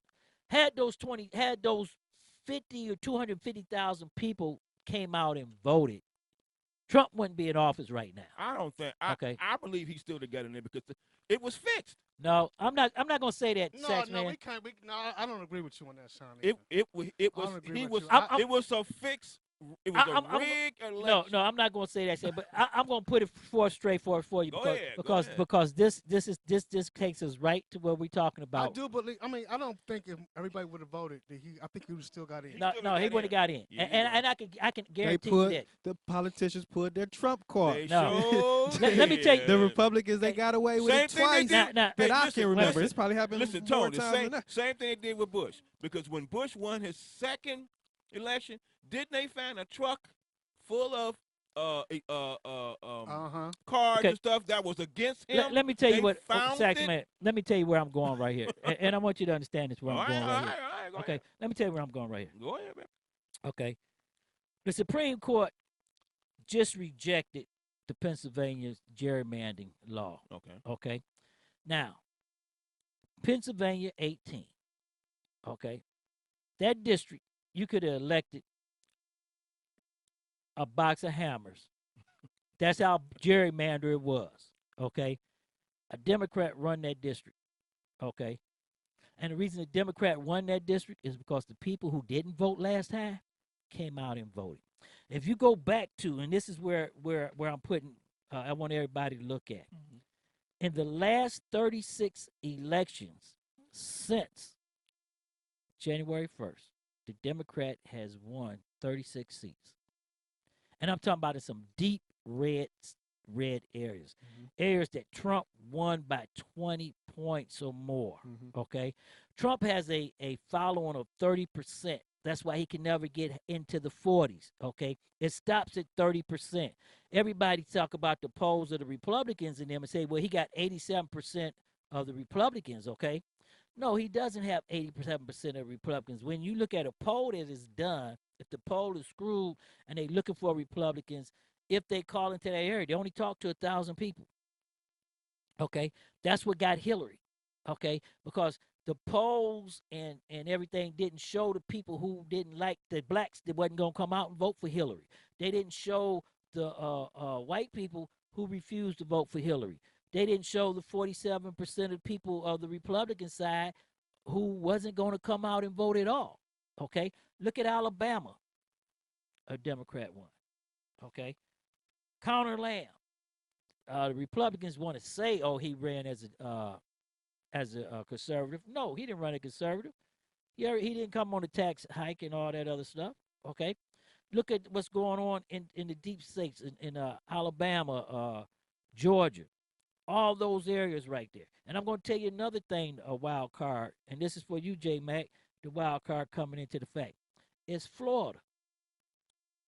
Puerto Rico is still without electricity and water. Still today, right now? Still today, right now. Holy crap. Some of those people from Puerto Rico that's in Florida in hotels, Trump done told them they got to get out. Wow. The federal government's not going to pay for their hotel or their trailer no more. Wow. Okay?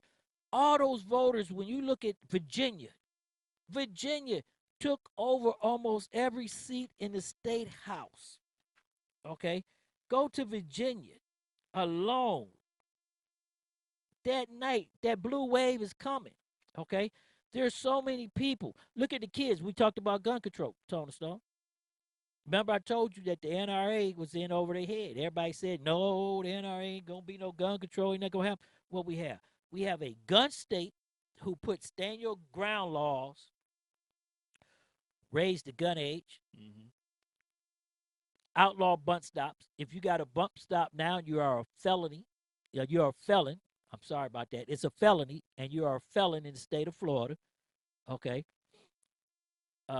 They're using the mental health law, which they should have been, because guess who they just got with the mental health laws? The shooter who killed the kids in Parkland, his brother. They just used the mental health law against him. Okay. And other states are coming out like that, and the NRA is getting ready to get snowballed. What's going to happen in November, I guarantee you that the House will go back blue. Back to the Democrats. Yeah. And if you look at that the blue wave is coming, is that I tell my conservative friends is in the chat room and everybody is, if you notice right now, J Mac, if you go to Facebook and stuff, have you noticed what you started seeing on Facebook? What's that? More black on black crime, more police officers killing blacks, mass incarceration. Watch those ads and those groups start coming back, okay? And guess what? Last time those was the Russians, okay? Now these are people coming in that's putting those ads back up themselves. They don't need the Russians because people are looking for Russians, okay? And that's what they're trying to do, disenfranchise black people from voting, okay? But black people's going to come out. I really believe they're going to come out this time because guess what? Section 8 got cut. The SNAP program got cut. Yeah, did you hear about the food boxes? People be mailing on food boxes. Well, they need, you know what, Saxman? That's so stupid. I'm gonna say this, and Tony Stone probably gonna get mad because I know how he always go. But you know what? They need to get them the food box and the cheeses and everything. I tell all the Democrats, you stayed at home especially the blacks, and like East Cleveland, classic example. Yeah. You stayed at home and didn't vote and didn't take your democracy and your responsibility and your civic duty seriously. So now you let the fox in the hen house. He's gonna eat every egg. He's gonna kill every hen he can kill. You can't get mad until the farmer get down there to get him. Okay. So guess what? They need to lose their Section 8. They need to get the cheese. They need to be told they can't go into a store and get this. They need to have their lights turned off. They need to go live up under a bridge because maybe, just maybe, they would stand up. True but rough. Rough but true. Right, but they would stand up, J Mac. I agree with you. And take back their community, start holding officials accountable, start voting, start making sure their kids get education, and maybe, just maybe, one kid, and I'm going to say this because I believe you can only save one, and if you save one, you did a lifetime. One kid say, I'm going to stay in school, and I got to get me education so I can make it because I don't want to live like this. Okay? That's what needs to happen. But, Tom, I'm going to throw it to you. You the youngest one sitting here at the table. Tell me. What are we talking about? Millennial. Trump, the blue wave? Yeah, the blue wave. I think, I agree with the blue wave coming. And I mean, personally, I feel like that when it came, well, I guess we can't really say that it came, but when Obama got elected, I feel like the blue wave was coming then. You know, I feel like the Republicans really had lost touch with reality, with how real people in this world really feel and what they're dealing with. You know, and so I was surprised. I was surprised that the Republicans were able to take over all of these offices over the last few years, and then of course Trump was able to get in office. It was set up to be that way. So no, I'm not surprised. I'm not gonna say set up, but how Shawn said, everybody stopped voting. Once I mean, Obama, it was strategic. They. Once wait Obama, a minute. Hold that thought, Jay. Hold that thought, because Russell Wilkins just sent something to Trump. Either you're part of the solution or goddamn it, you are the fucking problem. Either you're part of the solution or goddamn it, you are the fucking problem. Russell Wilkins, we sitting on the I-10 in L.A. in the chat room with us on YouTube Live. We send that to your boy Saxman for you. No, that's supposed to go to Trump. Okay, but go ahead, J Mac, finish that. This dude Trump got me, but you're right. People didn't vote. What? People didn't take their because they didn't like neither candidate. But you still have to vote. No, let me tell you Some this. people just didn't vote. Period. Saxman, they just didn't vote. They didn't vote. But Saxman, they're losing their food stamps. Right. They're losing their Saxman, let me tell you this. Okay, this now. is the problem right here, and I'm gonna say this to everybody. If I hear that again, And not even so much the people who vote. These people, other people, voted for Trump just because of Obama. Right. See, but this was mad. They wanted somebody. Those were the ones that's right there in there right now that don't have your interest or mine. They're the ones that voted. No. It was a lot of poor white people too. They're gonna lose their food stamps. They're gonna lose their Section 8. Well, they medical. They didn't vote for him. Well, they voted for Hillary. No. They voted for Trump. They voted for Trump, and you have to look at this. A lot of them voted for Trump. They're gonna lose it anyway. Exactly. More Trump supporters are going to be hurt by these cuts than anybody else. Exactly. And that's the part about it. Baby. This is the problem that everybody fails to realize. That's what they give a vote for. And I have to put this out there. Exactly. They just want to vote for him because he's so racist. Yeah. They have felt his views. Their racism fell against him. Exactly. Well, hate never win, but you have to look at this when it comes down to it. This was a referendum. The election was a referendum on Barack Obama. Exactly. Okay. Say it again, Shawn. It was a referendum on Barack Obama. But you have to look at this, Saxman. Trump didn't create this situation. He just tapped into it. Of course. And see, when Obama was president, I have to say this, okay, and I'm going to say it the way it is. Obama let everybody down. Because when he was the president and Russia was involved in our election, regardless of what anybody said or anybody told him not to, he was the president. It was his last term. He's never going to run for office or anything. He should have brought the hammer down and out on their ass right then. He should have never allowed that to happen. We wouldn't be going through what we're going through with Trump right now had he told the truth and hammered them down, tipped the scale, but put it out there, hammer the Russians, stop the madness from going on. That's what Obama should have did. Yes, he should have. The second thing yes, he should. The second thing where Obama let everybody down at, and I got love 4 more years. What could you do? And I love my president, and I'm gonna say this again. The second thing where Obama let everybody down at, is that he was so busy trying not to be the angry black man. Exactly. When he should have walked in, when they refused to, the day that he came in office, they said that they was going to make him a one-term president. He should have took the gloves off then. Well, here's the thing about that. Like, that's true. See, that's the problem. I get what you're saying, but I just don't like how you say he should have been an angry black man. See, that's the thing about the president, the office of the president of the United States. Like, this is supposed to be such a diplomatic and a prestigious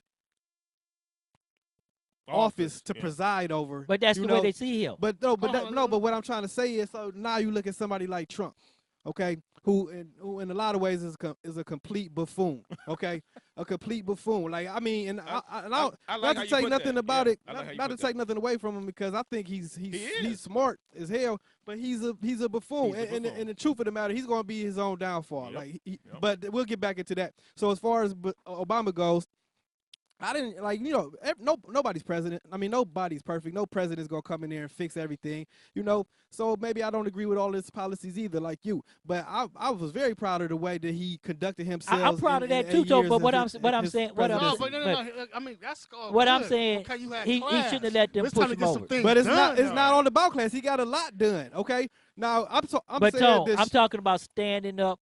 Exactly. Not letting people walk over Thank you for the cell phone. You don't. How did he do that? How did he let people walk over him? He let him steal his Supreme Court justice. That's the type of things that go on in every presidency. He didn't let him walk over him because he still got Obamacare through. Like, he accomplished stuff against all odds. He accomplished these things against all odds. Look what happened. With complete opposition. Look what happened. He assigned executive orders instead of forcing the Congress and the Senate to turn it into law. But every president does that. Wait a minute, I understand it, but he should have, instead of taking, this is the stand I'm talking about, Tone, instead of allowing you to block me, take the fight to you, okay? Let the American people know, like the Dreamers. You got all these kids getting ready to get deported. Some of them are getting deported, and all these people getting deported, okay, because Obama didn't take the fight to them, okay? He assigned an executive order and pushed it to the side. Okay, Obama didn't stand up to Congress. Obama didn't do a lot of, just like when Russia interfered. He's the president of the United States. His #1 responsibility is to protect the Constitution and the country. He should have Nobody really knew the Russians interfered until it was over. Until it was over with. He knew. I mean, people, people in high places probably knew. No, Obama knew because Obama went to Mitch McConnell and Paul Ryan. So what should he have done? He should have went on TV and told the nations that the Russians was interfering in our elections. He was putting these sanctions down, and he should have made Paul Ryan and Mitch McConnell come on there and drop below his feet and say this was happening.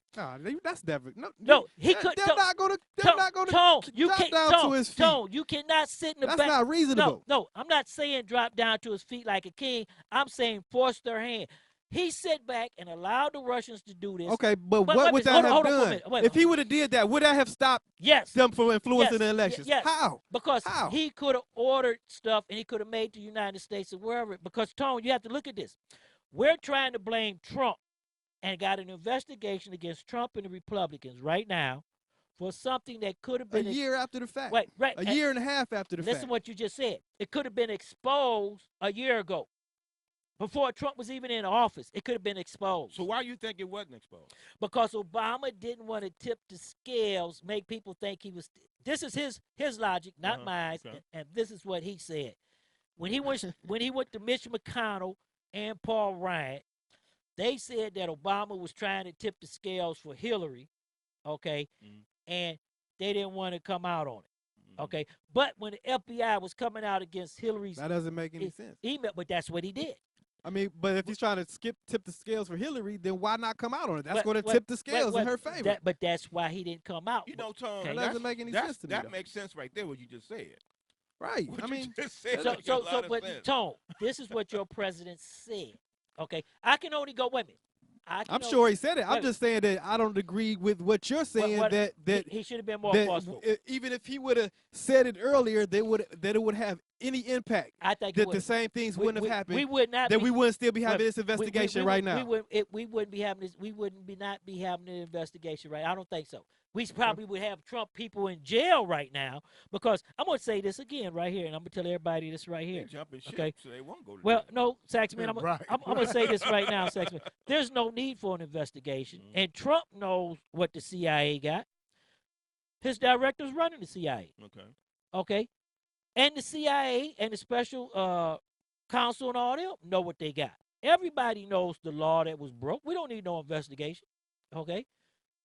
Trump knows what he did. So what is it? Just for the evening news? No, they're going to do the investigation, but this is the problem because everything's classified.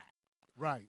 It's classified. Right. Okay. So well, Trump runs the classification. So you mean to tell me Trump has not told his CIA director, bring me what they got on me? Trump knows that he laundered the money.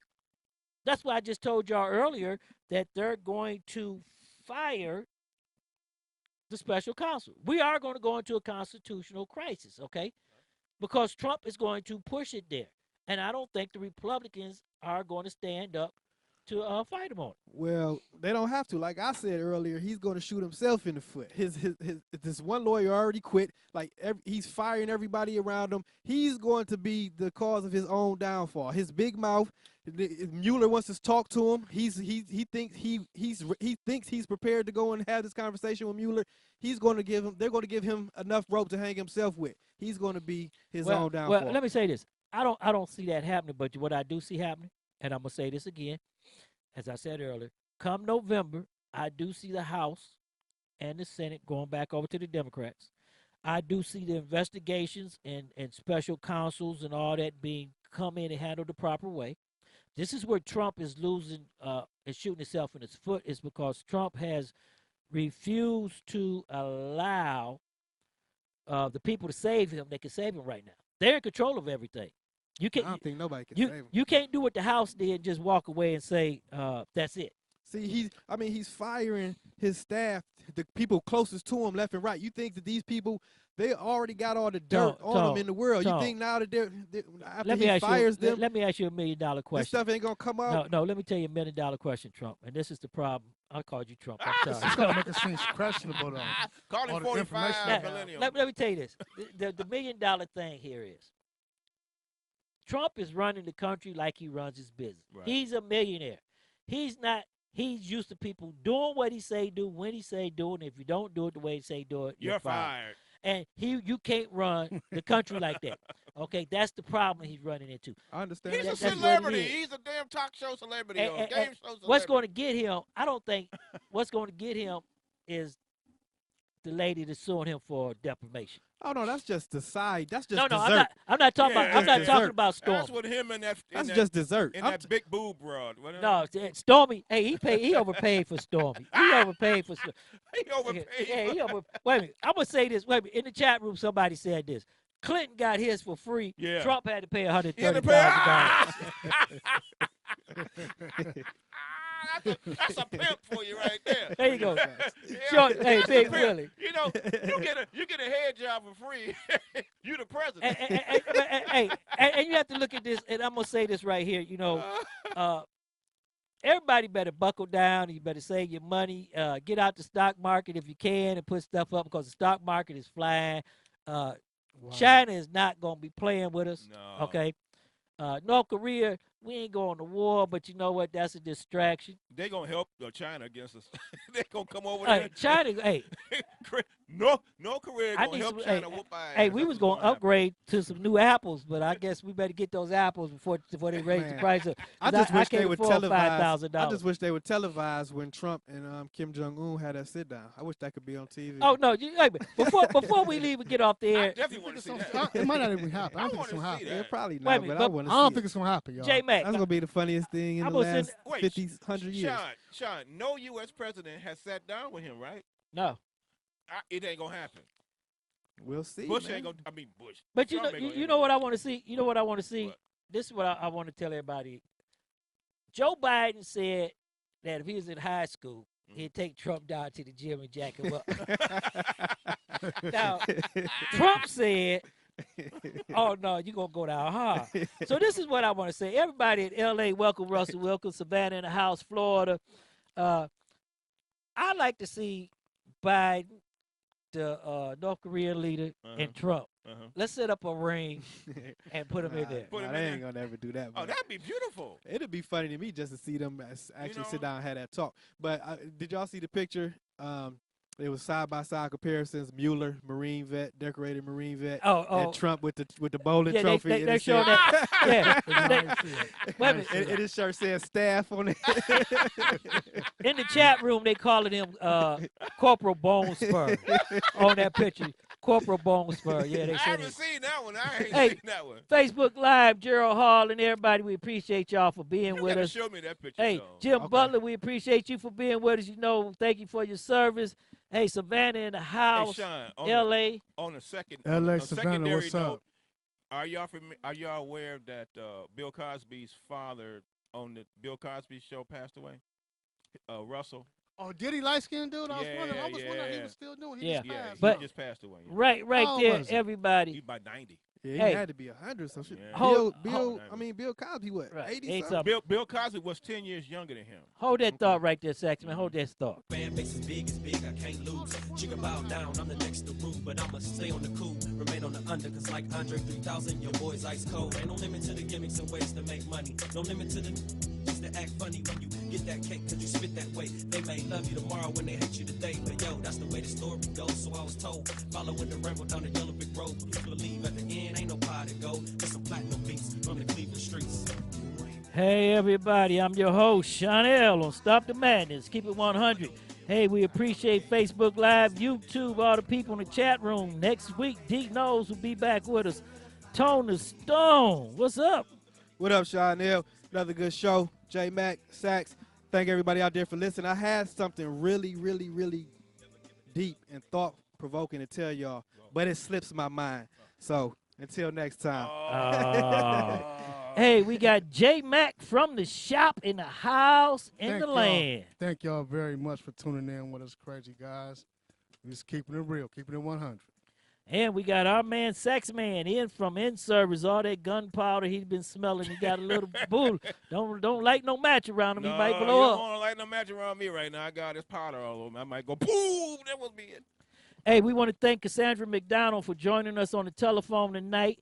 Next week, we're going to be talking some more, and we're going to be national. Savannah, we'd like to thank you. Houston, San Antonio, we'd like to thank you for picking us up. Hey, if you really want a good experience, go to stmkradio100.com and listen to our broadcast over internet radio. Facebook and YouTube Live does it no justice. I'm your host, Shawn L. Until next week, peace, love, and happiness.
You've been listening to Stop the Madness, Keep It 100 on STMK Radio 100.